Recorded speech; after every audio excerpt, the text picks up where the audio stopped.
दिल्ली के हालात इन दिनों कैसे हैं, ये किसी को बताने की जरूरत नहीं है। अस्पतालों के बाहर चीख पुकार मची हुई है, दहशत का माहौल है। एक एक सांस के लिए मरीज जंग लड़ रहे हैं और अस्पतालों के डॉक्टर बेबस होकर ऑक्सीजन मांग रहे हैं। हालात बहुत खराब है। सब उम्मीद लगाए हुए हैं कि ऑक्सीजन मिल जाए ताकि बची रहे आस, बची रहे सांस।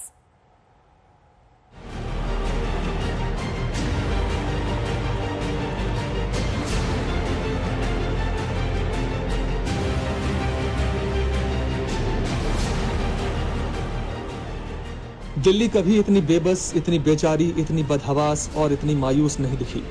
उदासी का ऐसा मंजर भी कभी नहीं दिखा जब हर एक सांस पर शक है कि आखिरी होगी।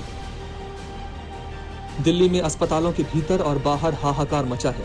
ऑक्सीजन के लिए लोग तड़प रहे हैं, ऑक्सीजन की कमी से लोग मर रहे हैं और दिल्ली के मुख्यमंत्री बेबसी का राग गा रहे हैं। दिल्ली में ऑक्सीजन की काफ़ी कमी महसूस हो रही है। दिल्ली की इस वक्त ज़रूरत 700 टन की है और हमें केंद्र सरकार से 480 टन अलॉट हुई है।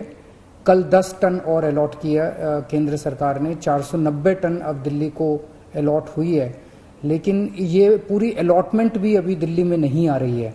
इसका भी काफ़ी कम, एक तरह से कल 330-335 तक ही दिल्ली पहुंची है। मरीज कह रहे हैं कि ऑक्सीजन नहीं मिल रही, तीमारदार कह रहे हैं कि ऑक्सीजन नहीं मिल रही, अस्पताल के डॉक्टर कह रहे हैं कि ऑक्सीजन नहीं मिल रही और अब तो मंत्री, मुख्यमंत्री भी कह रहे हैं कि ऑक्सीजन नहीं मिल रही। तो फिर ऐसे हालात में कैसे बचेगी आस, कैसे बचेंगी सांस, कैसे बचेंगे अपने, कैसे बचेंगे सपने? जहां से भी हम लोगों को ऑक्सीजन मिल सके, ऑक्सीजन के टैंकर मिल सके, पूरे देश से, दुनिया भर से हम पूरी कोशिश कर रहे हैं। कल देश के सभी मुख्यमंत्रियों को मैंने चिट्ठी लिखी है कि अगर आपके यहाँ, आपके राज्य में, गवर्नमेंट में या किसी कंपनी में कोई ऑक्सीजन की पॉसिबिलिटी हो तो हमें ऑक्सीजन मुहैया कराइए, ऑक्सीजन टैंकर मुहैया कराइए। कुछ एक राज्यों के साथ बातचीत भी शुरू हुई है। मुख्यमंत्री ने चिट्ठी लिखी है, शायद चिट्ठी से कुछ हो जाए। बीजेपी के सांसद गौतम गंभीर अरविंद केजरीवाल पर सवाल उठाते हुए पूछते हैं कि बताइए, 8 ऑक्सीजन प्लांट को मंजूरी मिली थी, अब तक एक भी क्यों नहीं लगाया गया?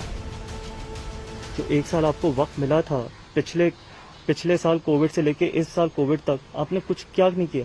अब आपको लेटर लिखनी पड़ी और ये भी ब्रेकिंग न्यूज है कि आपने सारे स्टेट्स के सीएम्स को लेटर लिखी है और ये बोला है कि हमारे को ऑक्सीजन प्रोवाइड कीजिए। तो वो 7 ऑक्सीजन प्लांट जो आपने लगाने थे, 8 में से जो एक ही लगा है, उसका क्या हुआ? ये बहुत नीची राजनीति है और ये राजनीति से सिर्फ लोगों को सफर हो रहा है। लोग ही सफर कर रहे हैं, लोग अपनी जिंदगी से लड़ रहे हैं। इधर प्रधानमंत्री नरेंद्र मोदी ने भी ट्वीट करके कहा है कि देश में पीएम केयर फंड से 551 पीएसए ऑक्सीजन जनरेशन प्लांट लगेंगे ताकि लोगों की जिंदगी बचाई जा सके। मगर सवाल यह है कि ऑक्सीजन प्लांट लगाने में इतनी देर क्यों की गई? अगर ये ऑक्सीजन प्लांट अब तक लग गए होते तो शायद इतना हाहाकार नहीं मचता। यही सवाल कांग्रेस उठा रही है कि 1 साल से पीएम क्या कर रहे थे। जिनके परिवार का सदस्य मोदी जी मर गया ऑक्सीजन की कमी के बगैर, उनके लिए ये राहत नहीं कि आप क्या लगाएंगे 10 साल के बाद या 5 साल के बाद। सवाल ये है कि 1 साल में आपने क्या किया, और 1 साल में सिवाय 0 के दिखाने के लिए मोदी सरकार के पास कुछ नहीं। बहरहाल इस राजनीति के बीच बता दें कि दिल्ली के मॉडल टाउन में पेंटामेड अस्पताल में ऑक्सीजन की कमी है। यहाँ करीब 50 मरीजों की जान खतरे में है। अस्पताल में 5 मरीज वेंटिलेटर पर हैं और 45 मरीज ऑक्सीजन सपोर्ट पर। मैं दिल्ली के मॉडल टाउन इलाके में मौजूद हूँ और हमारे पीछे आप पेंटामेड जो अस्पताल देख पा रहे हैं, इस अस्पताल में ऑक्सीजन की किल्लत आ गई है। अस्पताल प्रशासन के मुताबिक अब सिर्फ आधे घंटे तक के लिए ऑक्सीजन जो है वो अस्पताल में बची है और जबकि अस्पताल में 50 के करीब जो कोरोना के पेशेंट हैं वो मौजूद हैं। ऐसे में काफी अस्पताल में अफरा तफरी का माहौल है। हालात बिगड़े हुए हैं और इन बिगड़े हुए हालात में सवाल बनता है कि हमारे नीति नियंताओं ने पहले से लोगों की जिंदगी बचाने की तैयारी क्यों नहीं की थी। दिल्ली में राम किंकर सिंह, अरविंद ओझा और पंकज जैन के साथ आज तक ब्यूरो।